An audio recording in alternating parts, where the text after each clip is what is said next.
Hey, it's been a while. So, what's happened in the last year since we published our findings about edge-lit TVs? Well, we've officially entered the far side of the bathtub curve of failure. TVs have been dropping left and right from full-blown backlight failures and more cracked light guide plates to quantum dot degradation and of course, 5-alarm fire levels of OLED burn-in. So, what's new? We've been running this test for over 2.5 years. So at this point, it would be almost easier to tell you which TVs don't have issues than to tell you which ones do. About half the TVs still kicking are showing issues of one kind or another, regardless of brand or technology. The casualties just keep coming, and no one is immune. OLEDs, LEDs, quantum dots, edge lit, direct lit, the list goes on. After over 18,000 hours of use, translating to roughly 10 years of real-world usage, this isn't surprising. A lot of modern TVs simply aren't made to last that long, and it shows. In the last few months especially, we've had an increasing number of failures, with many TVs getting exponentially worse. All of our OLEDs on our test have continued to burn in, including the 2023 models that were added to the test 6 months later than the rest.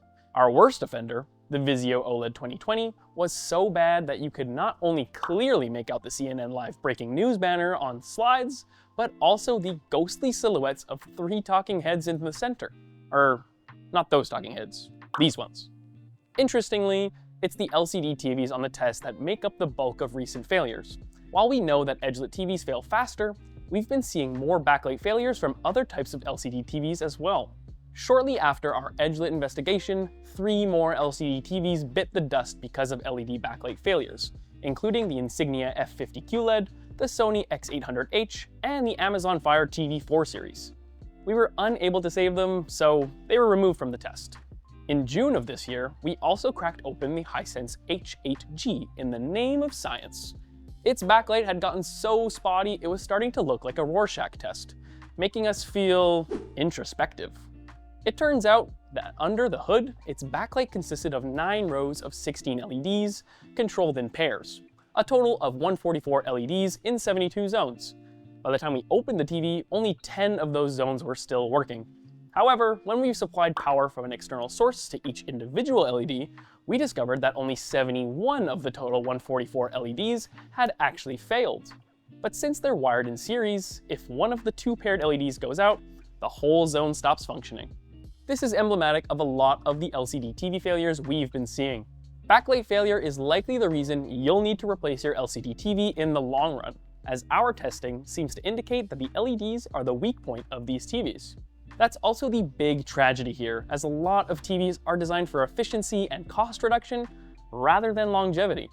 You could have a TV like the Amazon Fire Omni, for example, which still has a perfectly functioning panel and right side, but because a handful of lights go out on the left side, half the screen is just gone due to wiring, making the TV as a whole unusable.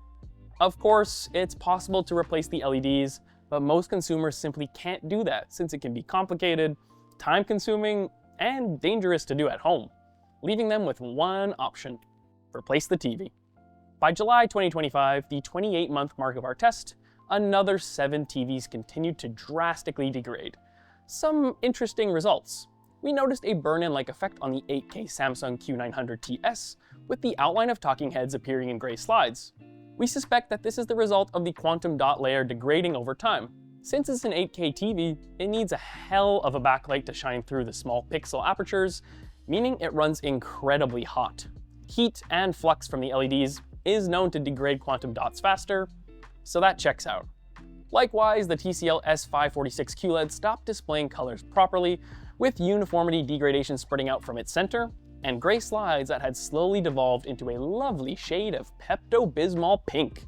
We suspected this also had to do with quantum dot degradation based on spectral power distribution readings.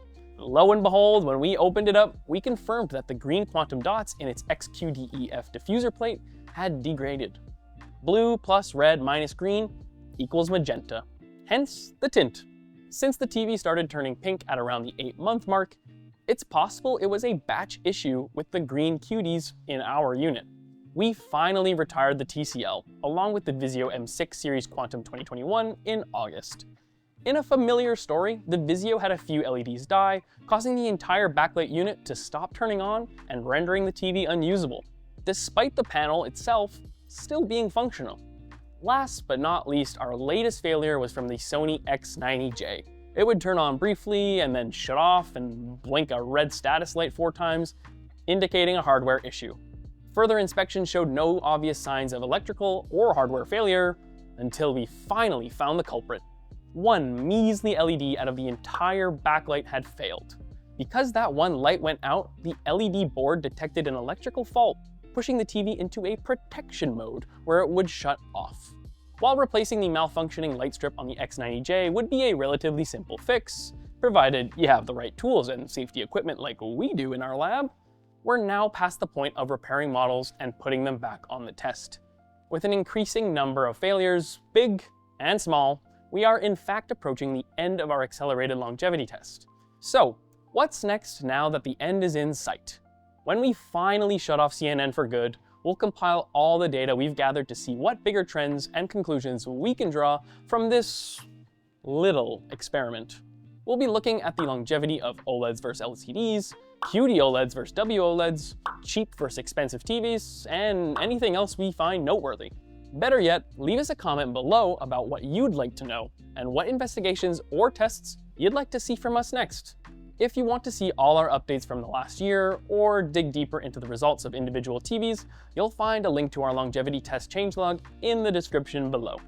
Thanks for watching, and until next time, I'm Alex from RTINGS.com, where we help you find the best product for your needs. Bye! We suspect that this is the result of the quantum dot layer degrading.